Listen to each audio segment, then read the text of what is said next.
একদা একজন আল্লাহর ওলি জঙ্গলের ভিতর দিয়ে সফর করছিলেন। তার পরনে ছিল একটি সাদা জুব্বা এবং হাতে ছিল একটি বাঁশের লাঠি। তিনি আল্লাহর জিকির করতে করতে অচেনা গন্তব্যের দিকে হাঁটছিলেন। হঠাৎ গাছপালার ফাঁক দিয়ে বেরিয়ে এলো এক বিশাল দেহী বাঘ। তার চোখ দুটো আগুনের মতো লাল ছিল। সে দাঁত বের করে গর্জন করতে লাগলো, কিন্তু আল্লাহর ওয়ালি কোনো ভয় পেলেন না। তিনি একদম স্বাভাবিক ছিলেন। তখন বাঘ গর্জন করে তার সামনে এসে দাঁড়ালো এবং বিশাল থাবা তুলে আঘাত করার জন্য প্রস্তুতি নিচ্ছিল। তখন আল্লাহর ওয়ালি হাসি মুখে বাঘের দিকে তাকিয়ে বললেন, হে আল্লাহর সৃষ্টি, তুই যদি ক্ষুধার্ত হয়ে থাকিস তাহলে আমাকে খেয়ে ফেল, কিন্তু মনে রাখিস আমি তো সেই প্রভুর গোলাম যার আদেশ ছাড়া একটি পাতাও নড়ে না, যার নির্দেশ ছাড়া তোর অস্তিত্ব হতো না। আল্লাহর ওয়ালির কথা শুনে বাঘ থমকে গেল। তার লালচে চোখগুলোতে সিদ্ধান্তহীনতা ফুটে উঠল। তখন আল্লাহর ওয়ালি হাত তুলে আল্লাহর কাছে দোয়া করে বললেন, ইয়া রব, তুমি এই পশুর অন্তরে দয়া ঢেলে দাও, সে যেন তোমার আদেশ মেনে নেয় এবং তোমার গোলামদের সম্মান করে, সেই ব্যবস্থা তুমি করে দাও। এমন সময় আকাশে হঠাৎ বিদ্যুৎ চমকালো, ফলে গভীর জঙ্গলটি মুহূর্তের জন্য কেঁপে উঠল। তখন বাঘটি মাথা নিচু করে বসে পড়ল। তার আগুনের মতো চোখ দুটি এখন শিশুর মতো নম্র হয়ে এসেছে। মনে হচ্ছিল সে আল্লাহর ওয়ালির দাসত্ব মেনে নিয়েছে। তখন আল্লাহর ওয়ালি বাঘকে বললেন, তুই এখন থেকে আল্লাহর আদেশে আমার সঙ্গী। যেই পথে আমি যাব তুই আমার পাহারাদার হবি, তবে মনে রাখ কখনো কারো উপর অন্যায়ভাবে আক্রমণ করবি না। এই কথা শুনে বাঘ বলল, আপনার সঙ্গী হওয়া আমার জন্য সৌভাগ্যের ব্যাপার, কিন্তু সমস্যা হলো আমি হচ্ছি বনের হিংস্র প্রাণী। আমি যদি আপনার সঙ্গী হই তাহলে বিষয়টা অস্বাভাবিক লাগবে।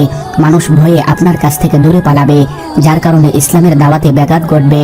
এটা শুনে আল্লাহর ওয়ালি বললেন, ঠিক আছে, তুমি যৌক্তিক কথাই বলেছ, আমি একাই চলে যাচ্ছি। তবে তোমার প্রতি আমার উপদেশ হলো, যতদিন বেঁচে থাকবে অন্যায়ভাবে কোনো মানুষের উপর আক্রমণ করবে না। আল্লাহর ওয়ালির কথা শুনে বাঘটিও মাথা নেড়ে সম্মতি দিল। অতঃপর আল্লাহর ওয়ালি আবারও ভ্রমণ শুরু করলেন। চলতে চলতে কিছু দূর যেতেই হঠাৎ কয়েকজন ডাকাত ঘিরে ফেলল। তাদের হাতে ছিল বড় বড় কুড়াল, তরবারি আর ধনুক। তখন ডাকাতদের সর্দার এগিয়ে এসে বলল, ওই বুড়ো, এখানেই থাম, সাথে যা কিছু আছে এখানে নামিয়ে রেখে জীবন নিয়ে পালা, নইলে আজ তোকে কুচি কুচি করে ফেলবো। এই কথা শুনে আল্লাহর ওয়ালি অবাক হলেন, কিন্তু তার মুখে কোনো ভয়ের ছাপ ছিল না। তিনি হাসি দিয়ে বললেন, আমার কাছে যা কিছু আছে সবই তো আল্লাহর আমানত। তোমরা যদি তা নিতে চাও তবে আল্লাহর অনুমতি ছাড়া কিছুই নিতে পারবে না।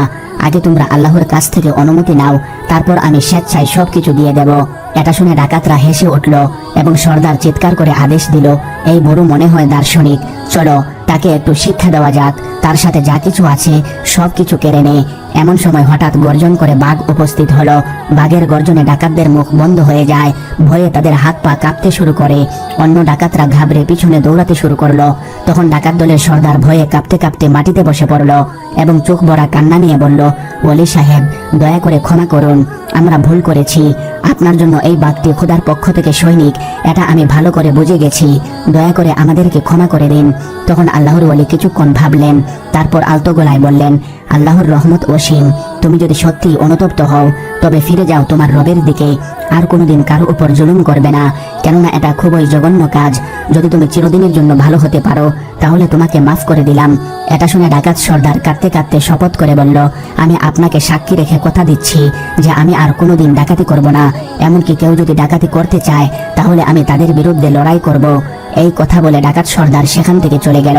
তখন আল্লাহর ওয়ালি বাঘটিকে উদ্দেশ্য করে বললেন, কি ব্যাপার, তুমি তো আমার সঙ্গী হবে না, তাহলে হঠাৎ কোত্থেকে হাজির হলে? উত্তরে বাঘ বলল, আমি এই গোটা জঙ্গলের রাজা, আমার রাজ্যে আপনার সাথে অন্যায় হবে এটা আমি কিভাবে মেনে নিতে পারি, তাই আমি হাজির হলাম। এখন থেকে এই জঙ্গল পাড়ি দেওয়া পর্যন্ত আমি আপনার সঙ্গী হব। এটা শুনে আল্লাহর ওয়ালি মহা খুশি হলেন। অতঃপর বনের গহীনে আবারও হাঁটতে শুরু করলেন। তবে এখন তিনি একা ছিলেন না, সাথে ছিল জঙ্গলের রাজা। চলতে চলতে হঠাৎ এক অদ্ভুত দৃশ্য চোখে পড়ল। একটি গাছের গোড়ায় একটি মেয়ে শিশু বসে আছে। তার গায়ে ছিল ছেঁড়া কাপড় আর চোখ দুটো লাল হয়ে গেছে কান্নায়। এই দৃশ্য দেখে আল্লাহর ওয়ালি থেমে গেলেন, কিন্তু বাঘের অভিজ্ঞ ইন্দ্রিয় শক্তি কিছু একটা অস্বাভাবিক টের পেল।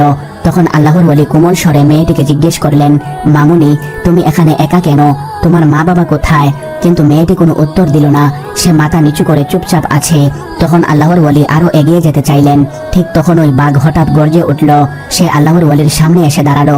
সে যেন কোনো এক ভয়ঙ্কর কিছু থেকে রক্ষা করতে চাইছে। এটা দেখে আল্লাহর ওয়ালি কিছুটা বিস্মিত হলেন।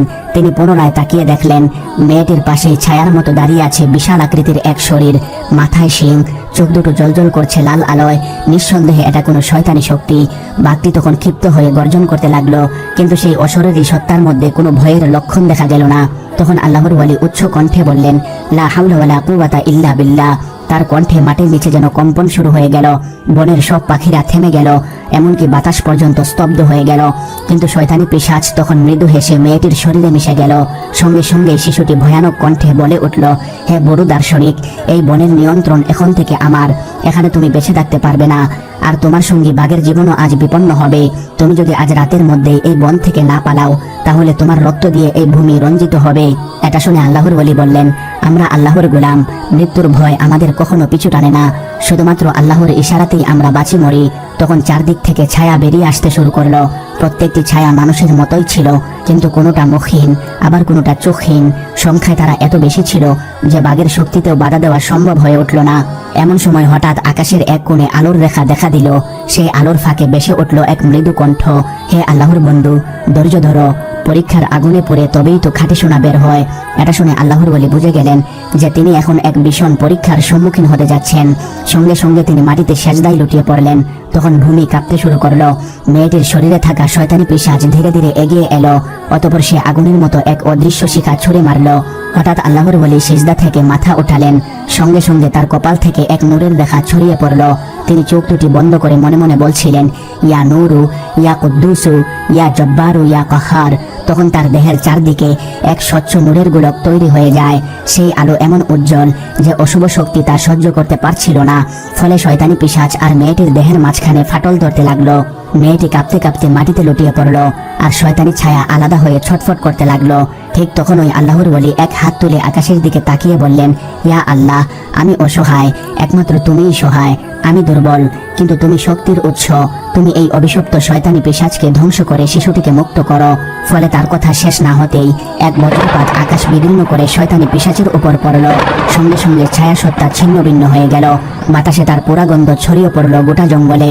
অতঃপর আল্লাহর ওলি মেয়েটির কাছে গিয়ে ফরিয়াদ করলেন, হে আল্লাহ, তুমি এই নিষ্পাপ প্রাণকে সুস্থ করে দাও, যেন এটা তোমার রহমতের নিদর্শন হয়। সঙ্গে সঙ্গে মেয়েটি তার চোখ মেলল। তার চাহনিতে আর কোনো অশুভ ছায়া নেই, বরং এক ধরনের অব্যক্ত মমতা এবং বিস্ময় ফুটে উঠল। তখন আল্লাহর ওলি মহান প্রভুর শুকরিয়া আদায় করলেন এবং মনে মনে বললেন, আল্লাহুম্মা সাব্বিত আকদামানা আলাল হক, অর্থাৎ হে আল্লাহ, আমাদের কদম সত্যের উপর স্থির রাখো। অতঃপর আল্লাহর ওলি মেয়েটিকে নিয়ে জঙ্গল থেকে বেরিয়ে আসলেন এবং চলতে চলতে এক বিস্তীর্ণ মাঠে গাছের নিচে বসে বিশ্রাম করার সিদ্ধান্ত নিলেন। তখন আল্লাহর ওলি মেয়েটিকে জিজ্ঞেস করলেন, তোমার নাম কি মামুনি? মেয়েটি ফিসফিস করে বলল, আমার নাম সালমা। তখন আল্লাহর ওলি আবারও বললেন, সালমা, তুমি এখন সম্পূর্ণ নিরাপদ। আল্লাহ তাআলা তোমার সঙ্গে আছেন। এখন বলো তো, তুমি এখানে কিভাবে এসেছিলে?